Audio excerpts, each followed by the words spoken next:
Welcome back to the Knock-On Effect, the rugby show where we say what the pundits won't. The Six Nations has never looked so good, and we are set for a nail-biting finish.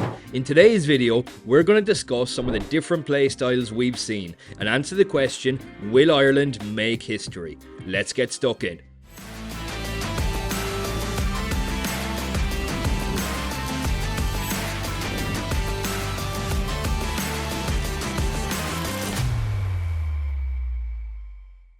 The first match of last weekend was Ireland versus Wales in the Principality Stadium. Despite being the tender age of 10, I went to see Munster win the Champions Cup against Biarritz in the then Millennium Stadium. What a stadium it is! It's hard to tell how much nostalgia plays a factor, but with the roof closed, every bit of sound, atmosphere and tension is packed in there. This was always going to be a tougher match than some people suggested, but nobody expected things to be as close as they were. A huge factor in this was the play style that Matt Sherratt implemented.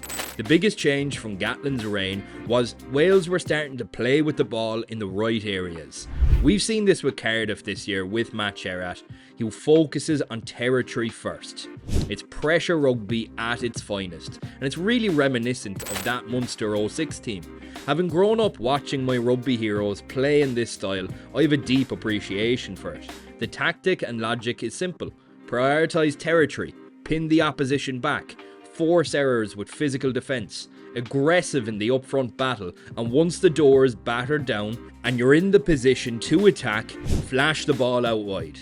When it's executed right, there's fuck all you can do about it. The playstyle relies on 15 men putting their bodies on the line, and I think it suits this Welsh squad down to the ground. Jac Morgan is the heartbeat of the team and leads the line fabulously, without fear. If not for a single untimely handling error and agonisingly close disallowed try, Wales could easily have had another 14 points on the board. Ireland, however, were largely at victims to this tactic, I felt. We didn't implement our own play style and dictate the play as well as we should have. But listen, that happens from time to time. Not every performance is going to be a 10 out of 10. When Ireland are firing on all cylinders, we are an amazing team to watch. Our play style has seriously evolved over the years. We've become the best chameleons in world rugby. Not only do we attempt to match the upfront battle of even the South Africas of this world, but we have all the backline moves and out-half trickery to beat the best. The infamous Irish loop springs to mind. Clever pod play, and never afraid to play up the jumper rugby either. For me, another factor often underappreciated about the Irish play style is the use of psychology. We've seen this over the years with players such as Peter O'Mahony, Johnny Sexton, Paul O'Connell, larger than life leaders who would never take a step back. Just watch O'Mahony in the next match. Every break of play, he gives an opposition player a shove and a few choice words. He's constantly looking to gain an advantage. Unfortunately, none of this matters when ball doesn't go to hand, as happened on Saturday. We'll cross our fingers that passes go to hand against France, as we'll likely need to be at our very best to make it 3 Six Nation titles in a row.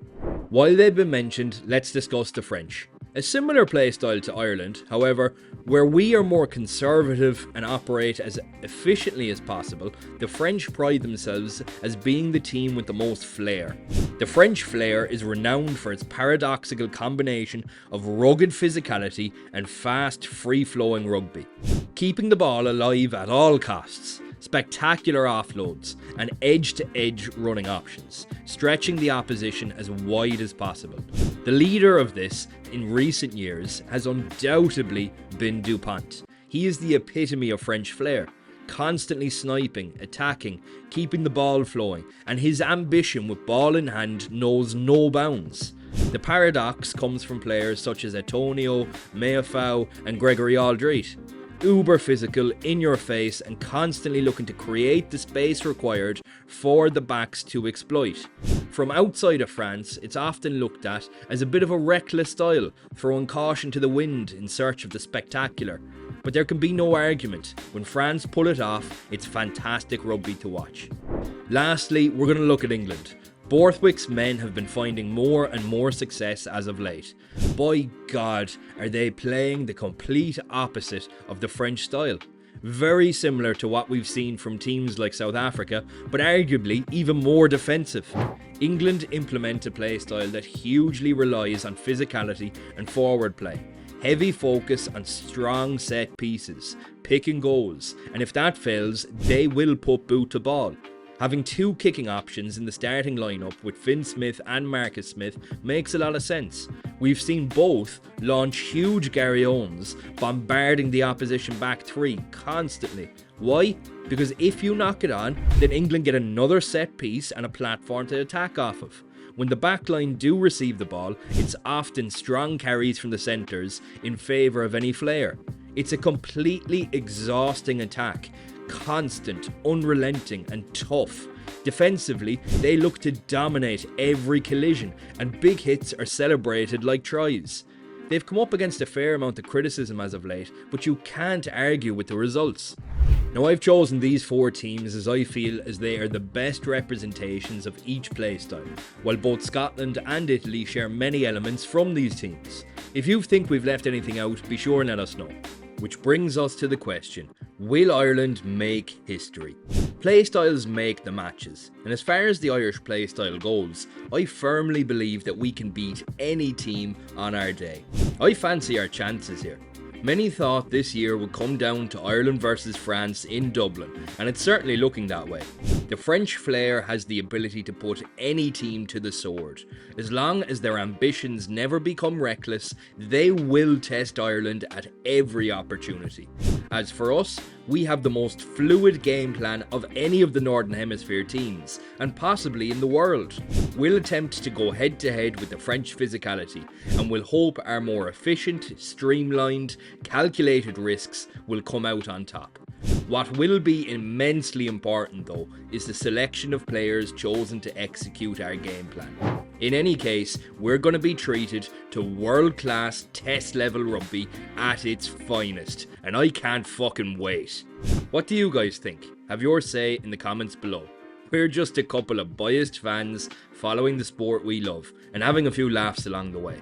If that sounds up your alley, be sure and hit like and subscribe so you don't miss a beat. In all seriousness though, I think there's a good contingency of you guys who get what we're trying to do here. For those that have been supporting the channel all along, thank you. And as always, cheers for watching, catch you at the next one.